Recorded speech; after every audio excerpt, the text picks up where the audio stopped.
I'm the top martial artist in America, and I'm being persecuted in a very childish, sick, cowardly, depraved, and evil way for my political views by the following philosophies and groups: Satanists, the worst criminals, the LGBT community, feminists, atheists, and racists.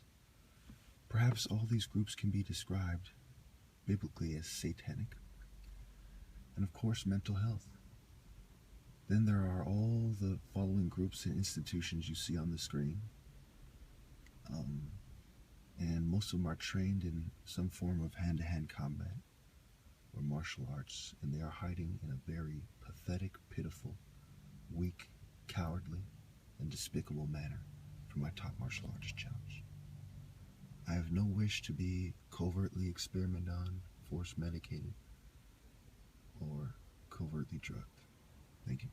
First of all, it should be noted that I would rather kill spiritual bottom feeders and people in mental health than accept a deal from them, even if it was ridiculously in my best interest. And there's a reason for that.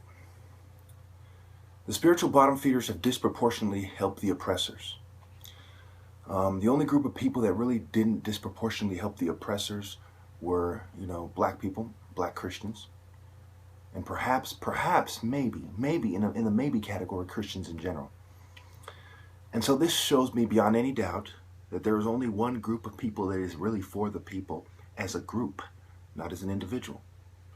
So in any evil movement, there's usually a small percent of individuals who aren't as evil as the average person in the group. But you don't judge the group by the small percent of individuals who are the exception to the rule. You judge them by what they do in general as a group. So, and this is in as far as it pertains to reaching goals. I'm not talking about judging their internal soul, though I do think, if I was to venture a guess, that these people will all burn in hell. Also, when you talk about sovereignty over their body, women are wrong for a very simple reason, that the children have a body of their own, and that most people do not commit suicide. What does that tell us? If you're smart, you already know what I'm getting at. That if those children were conscious enough and able to articulate whether they want to live or die, it would not just are they naturally progressing toward life, so their natural state is to try to survive and their survival instincts, but they would disproportionately say that they want to live. The majority of them would say that they wish to live, because most people do not commit suicide. So in the case of a healthy baby especially, abortion is ridiculous to argue that it is the sovereignty over their body. It is the same as somebody who's being force medicated, and saying that the psychiatrist says, well, he has sovereignty over, that person's body because it's his body. No, it's the person's body. You're going to carry this baby for less than a year, and then you're going to bring it into the world. Magically, now you have sovereignty. So if I pick somebody up and throw him over my fucking shoulder and say, I determine whether this person lives or dies because my body is carrying him, that's fucking stupid. That is stupid. That is illogical. That is evil.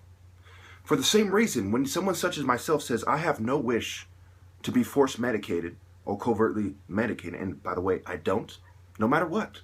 And I'm in a very rational, logical state of mind, and my logic is better than the majority of people in America even, which it shouldn't have to be. I just should have to have a certain minimum, minimum requirement of understanding. It becomes evil to then force medicate or covertly medicate that person, because he's already stated when he is calm, when he is sober, that he has no wish to be covertly drugged, experimented on, or force medicated ever, no matter what. So we see that the spiritual bottom feeders only care about their pathetic, insignificant little movements and feeling good and being accepted in society. They don't care about the 65 million plus deaths that they contribute to by being a part of the New World Order.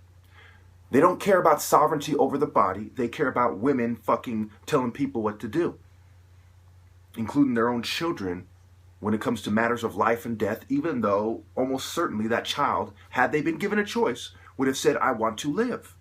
Because most people, whether they're wanted by their parents or not, don't commit suicide, therefore they want to live. So it's very interesting how you see these people twisting this. And you will also see that Christians, the Christian movement is being subverted, it is being manipulated, but that doesn't change the fact.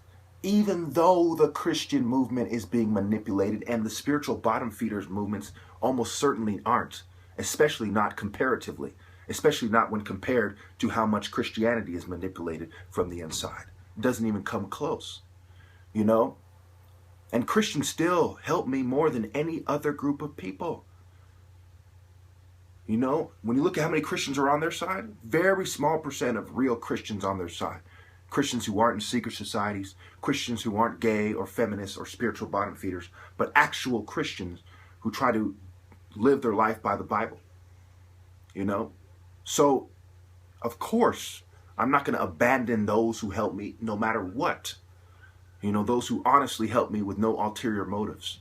No trying to get me on their fucking side. Just doing it because it was the right thing to do. You know, for example, is it the fag cross? Is it the red fag, or is it the red cross? You know, who helps people over the world? It's not these queers and these feminists who kill people and eugenicist dogs. It is Christians. We are the guys who do the most charity. We are the guys who aren't, you know, who aren't fake philanthropists like Bill Gates. We are the real people helping the people. Everyone else is a complex having bitch, only doing it to further their political agenda because they are inferior. I'm here real pussy. The truth and where it was derived. You see the difference. You see the change. You see how they twist everything and think they are impervious to taking the blame. I'm the victor. It couldn't be simpler. I have to feel to be proven.